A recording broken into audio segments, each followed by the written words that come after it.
नमस्कार. गांधीजी नेहमी म्हणायचे की खरा भारत हा शहरांमध्ये नाही तर खेड्यांमध्ये वसलेला आहे आणि त्यांचं एक खूप मोठं स्वप्न होतं की प्रत्येक गावाने आपला कारभार स्वतः करावा.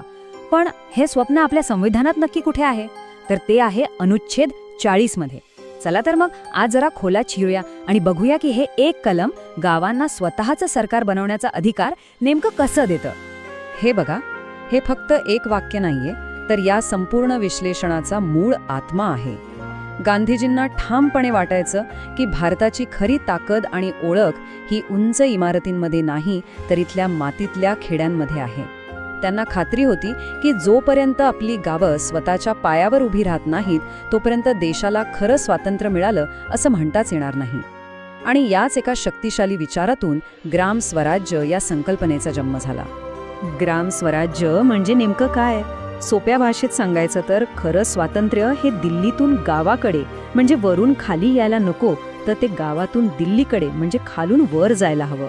याचाच अर्थ प्रत्येक गाव स्वतःच्या गरजा स्वतः ओळखेल, गावातल्या समस्यांवर स्वतःच उपाय शोधेल आणि आपल्या विकासाचा मार्गही स्वतःच ठरवेल. तर गांधीजींची ही जी दृष्टी होती ती फक्त एक छान विचार किंवा कल्पना नव्हती. भारताच्या विकासाचा पायाच यावर रचला गेला पाहिजे अशी त्यांची इच्छा होती. त्यांचा ठाम विश्वास होता की भारताचा खरा विकास हा दिल्लीतून होणाऱ्या घोषणांनी नाही तर प्रत्येक गावातून तिथल्या लोकांच्या सहभागातूनच होणार आहे. आणि गांधीजींच्या ह्याच स्वप्नाला आपल्या भारतीय संविधानात एक खास आणि महत्त्वाचं स्थान मिळालं, ते म्हणजे अनुच्छेद 40. हे कलम राज्याला म्हणजे सरकारला एक स्पष्ट निर्देश देतं. काय निर्देश देतं?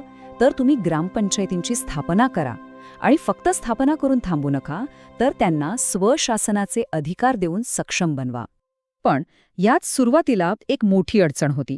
हे जे अनुच्छेद 40 आहे ते मूळ संविधानात एक मार्गदर्शक तत्व होतं. आता मार्गदर्शक तत्व म्हणजे काय? म्हणजे ही एक चांगली सूचना आहे, सरकारने असं करावं अशी अपेक्षा आहे, पण ते पाळणं कायद्याने बंधनकारक नव्हतं. आणि त्यामुळेच अनेक वर्ष गांधीजींचं हे स्वप्न फक्त कागदावरच राहिलं. आणि मग या गोष्टीत एक क्रांतिकारी निर्णायक वळण आलं.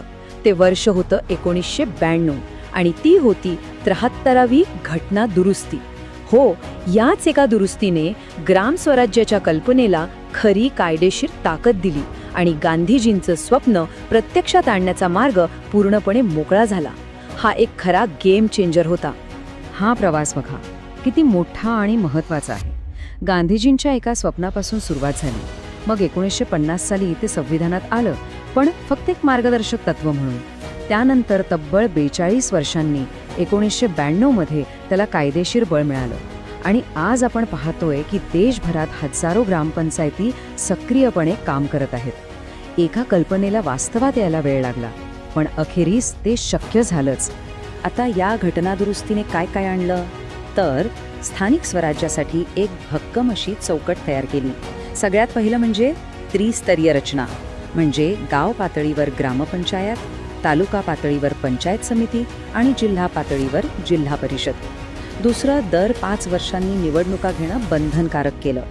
आणि सगळ्यात महत्त्वाचं, अनुसूचित जाती जमाती आणि महिलांसाठी आरक्षण निश्चित केलं. यामुळे सत्तेचं खरं विकेंद्रीकरण झालं आणि समाजातील दुर्बळ घटकांनाही निर्णय प्रक्रियेत सन्मानाचं स्थान मिळालं. बरं, हे सगळं झालं कायद्याच्या पातळीवर, पण ह्याचा प्रत्यक्ष व्यवहारात गावात काय परिणाम झाला? या बदलामुळे सत्ता दिल्ली आणि मुंबईतून थेट गावात लोकांच्या हातात कशी आली ते आता पाहूया. आणि या बाबतीत महाराष्ट्रासारख्या राज्यांनी तर खूपच प्रगतिशील पाऊल उचललंय. बघा, संविधानाने महिलांसाठी किमान 33% आरक्षणाची तरतूद केली होती, पण महाराष्ट्राने एक पाऊल पुढे टाकलं आणि महिलांसाठी थेट 50% जागा राखीव ठेवल्या. महिला सक्षमीकरणाच्या दिशेने हे खरंच खूप मोठं आणि धाडसी पाऊल आहे. आता ग्रामपंचायतीच्या हातात कोणते अधिकार असतात? तर असे अधिकार जे थेट आपल्या रोजच्या जगण्यावर परिणाम करतात. गावात पिण्याचं पाणी येतंय की नाही, गावात स्वच्छता आहे की नाही, गावातले रस्ते, शाळा, रेशन व्यवस्था, या सगळ्या महत्त्वाच्या गोष्टी ग्रामपंचायतच पाहते. आणि तुम्हाला माहिती आहे, महाराष्ट्रात तर ग्रामपंचायतींना 1-2 नाही तर तब्बल 29 विषयांवर निर्णय घेण्याचे अधिकार देण्यात आले आहेत. आणि या सगळ्यावर सर्वोच्च न्यायालयाने जणू शिक्कामोर्तबच केलं. 2000 साली एका निकालात सर्वोच्च न्यायालयाने स्पष्ट केलं की ग्रामपंचायत ही काही राज्य सरकारची शाखा नाहीये, ती एक स्वतंत्र घटनात्मक संस्था आहे. राज्य सरकार तिला आपल्या मर्जीनुसार बरखास्त करू शकत नाही. या निकालामुळे ग्रामपंचायतींना एक खूप मोठं संरक्षण मिळालं. तर मग या सगळ्याचा अर्थ काय? आपण इतका वेळ कायदा, इतिहास, घटनादुरुस्ती याबद्दल बोललो.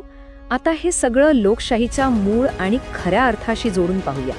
मग एक प्रश्न मनात येतोच, लोकशाही म्हणजे फक्त दिल्लीत चालणारं सरकार का, की फक्त राज्यात चालणारं सरकार?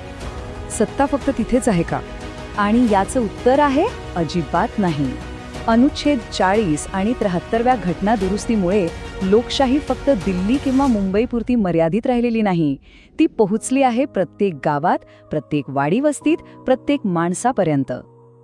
तर या संपूर्ण चर्चेतून आपल्याला काय लक्षात ठेवायचं आहे? सगळ्यात महत्त्वाचं, अनुच्छेद 40 हे ग्रामस्वराज्याचं घटनात्मक बीज आहे, ज्यात गांधीजींचं स्वप्न दडलेलं आहे. 73व्या घटनादुरुस्तीने त्या स्वप्नाला कायदेशीर वास्तवात आणलं. आणि ह्यामुळेच आज पाणी, रस्ते, शाळा यांसारख्या महत्त्वाच्या विषयांवर निर्णय घेण्याची खरी सत्ता गावातील लोकांच्याच हातात आहे. म्हणजेच लोकशाही फक्त दिल्लीत नाही, तर ती आपल्या प्रत्येक गावात जिवंत आहे.